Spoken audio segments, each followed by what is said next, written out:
ये शायद मेरी आवाज़ पूरे तौर पर पहुंची नहीं और मेरा सवाल शायद पूरा हाइड्रेंट्स के संदर्भ में त्रिपाठी जी ने जवाब दिया। खैर ये भी इक्वली इम्पोर्टेंट सवाल है कि नज़रिया है कि क्या हाइड्रेंट्स उस पर प्रेशर, कई बार इसको लेकर भी सवाल होता है कि क्या हाइड्रेंट्स ड्राई थे, उसमें प्रॉपर प्रेशर था या नहीं। लेकिन मैं अब ज़रा उमेश सहगल साहब के पास जाना चाहता हूँ। एमसीडी द मोस्ट इम्पॉर्टेंट, और एमसीडी जिसको लेकर अक्सर ये कहा जाता है, उमेश सहगल साहब यहाँ चले जाएं, ये क्या कहते हैं, करोल बाग चले जाएं, इस तरफ के इलाकों में चले जाएं, तो वहां के दुकानदार कहते हैं कि साहब अगर हमने एक्स्ट्रा एक भी लेंटर इधर उधर डाला, छज्जा निकाला, तुरंत कोई ना कोई जैसे ही बजरी गिट्टी वहां पड़ती है कोई ना कोई आकर खड़ा हो जाता है, हाँ जी क्या चल रहा है। अगर उन कामों को लेकर इतनी सजगता है, वो सजगता क्यों होती है मुझे आपको बताने की आवश्यकता नहीं है सर, आपका तो खैर फर्स्ट हैंड एक्सपीरियंस होगा, डिपार्टमेंट आप हेड करते रहे हैं। लेकिन सर यहां क्या डिपार्टमेंट ने अपनी सारी रिस्पॉन्सिबिलिटीज को निभाया इस पूरे मामले में, आपको क्या लगता है सर?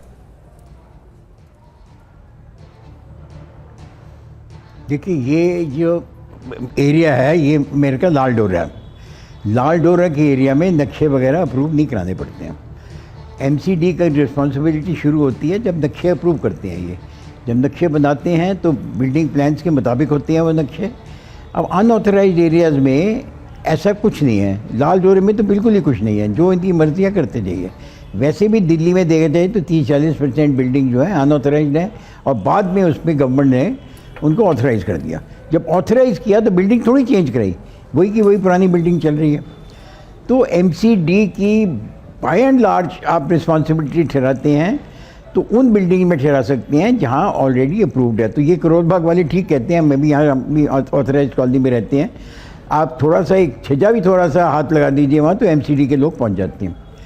तो यहाँ क्यों नहीं पहुँचते? क्योंकि उनका कोई राइट ही नहीं है पहुँचने का, कैसे पहुँच जाएंगे वहाँ? अब यहाँ इस केस में ये एक होटल चल रहा है, वो इलीगल होटल है, उसका एमसीडी का कोई मतलब देखना तो चाहिए एमसीडी को कि चल रहा है ऐसा, कम से कम दूसरे विभाग को बता दें। मुझे याद आ रहा है बहुत साल पहले एक ऑर्डर इशू किया था लेफ्टिनेंट गवर्नर ने कि जो पुलिस एसएचओ है वो रिस्पॉन्सिबल होगा, जो भी उसके एरिया में अनऑथराइज्ड कंस्ट्रक्शन हो रही है या जो गलत हो रही है या डेंजरस है वो उस डिपार्टमेंट के नोटिस में लाएगा जिस डिपार्टमेंट उससे कंसर्न करता है। अब ये एसएचओ ने किया कि नहीं किया मुझे कोई आइडिया नहीं है, मगर अगर नहीं किया तो कम से कम कमिश्नर को, नहीं सर आप प्लीज कमिश्नर साहब को इंश्योर करना चाहिए कि इसके सारे थानेदारों का। आप मेरे से कुछ कह रहे हैं? नहीं sir please carry on sir, आप अपनी जानकारी बताइए सर, आपका नजरिया क्या है? हेलो, हाँ प्लीज गो अहेड सर। आपने कहा एसएचओ की रिस्पॉन्सिबिलिटी, ये कहा गया था कि अगर कुछ भी इलीगल होता है किसी भी सूरत में किसी भी तरह का तो एसएचओ रिस्पॉन्सिबल होगा। नहीं ये नहीं उन्होंने कहा कि एसएचओ रिस्पॉन्सिबल होगा। एसएचओ की ड्यूटी है कि उस विभाग के नोटिस में ले आए, फिर उस विभाग की रिस्पॉन्सिबिलिटी है।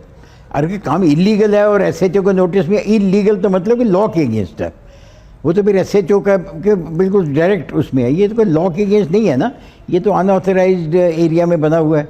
तो उस नोटिस में लाना चाहिए है कि ये जो बिल्डिंग बनी हुई है 5 मंजिला बिल्डिंग है, दिल्ली में कोई कम है 5 मंजिला बिल्डिंग?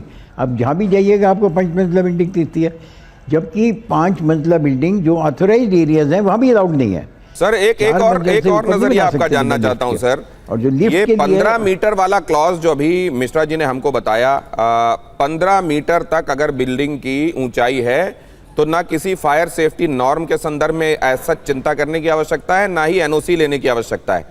आपका इस संदर्भ में क्या ऑब्जर्वेशन है सर? क्या ये हमारे सिस्टम के लिए इनेबलर है या हमारे सिस्टम के लिए ये काउंटर प्रोडक्टिव है ये क्लॉज?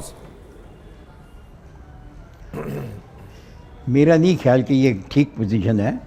कोई भी पब्लिक प्लेस हो, कोई भी जैसे अब रेस्टोरेंट है चाहे वो 1 मंजिला है, उसमें आपको अगर पब्लिक आ जाती है, पब्लिक को एक्सेस है, रेस्टोरेंट है या होटल है या कोई भी है, तो आपको फायर सेफ्टी सर्टिफिकेट लेना है।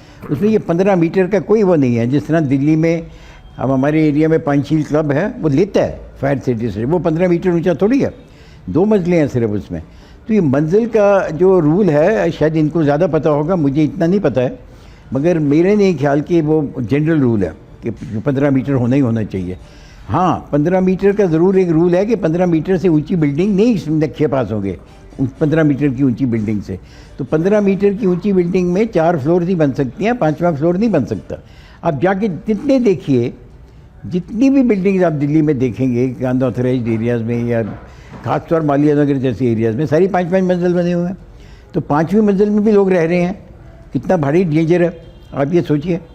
तो क्या आपने जहां से बात की शुरुआत की थी सर, उमेश सहगल सर, आप दिल्ली के चीफ सेक्रेटरी भी रहे हैं, क्या आप ये मानते हैं इस तरह की तमाम दुश्वारियों के पीछे लाल डोरा प्रोविजंस जिम्मेदार हैं सर?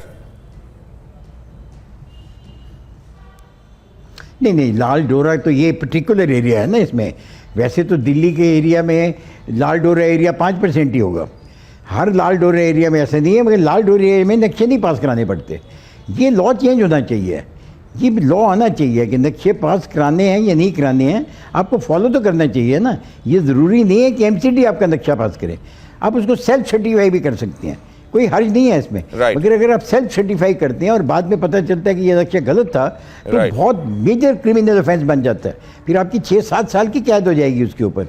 तो आपको क्लियर कानून बनना चाहिए, सिर्फ इंस्पेक्टर राज नहीं बना सकते हम इसको कि इंस्पेक्टर ही आके उसको क्लियर करेगा। आप सेल्फ कर दीजिए। अब जिस तरह इनकम टैक्स जाता है, सेल्फ असेसमेंट होती है, इसमें 2% देख लेते हैं इनकम टैक्स डिपार्टमेंट, बाकी 98% आपकी बात मान दी जाती है। मगर अगर आप पकड़े जाएं तो बहुत सीरियस मामला माना जाता है उसको, फिर क्रिमिनल ऑफेंस बनता है और सारा। इसी तरह देखिए ग्रीन चैनल्स हैं, रेड चैनल, जब कस्टम से आप निकल के आते हैं तो आप ग्रीन चैनल से जाए और पकड़े जाएंगे तो बहुत सीरियस ऑफेंस आपका बन जाएगा।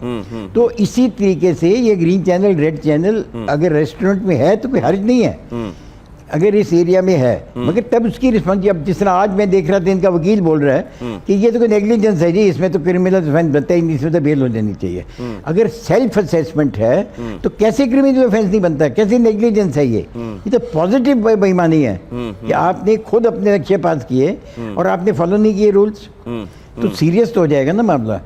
तो अब लाल डोरा के एरिया है, मैं लाल डोरे के एरिया तो क्या ये है इसलिए मैं ज़्यादा बोल दिया उस पे ऊपर, मगर एक यही प्रॉब्लम नहीं है दिल्ली में। ठीक है, अब जहाँ भी जाइए, राइट, ये एक महत्वपूर्ण बात है, क्योंकि यहाँ पर नक्शे पास करना आवश्यक नहीं होता, लाल डोरा के संदर्भ में ये कहा जा रहा है। और सहगल साहब ये भी कह रहे हैं कि इस तरह के मामलों में सेल्फ असेसमेंट का महत्वपूर्ण होना बड़ा आवश्यक है।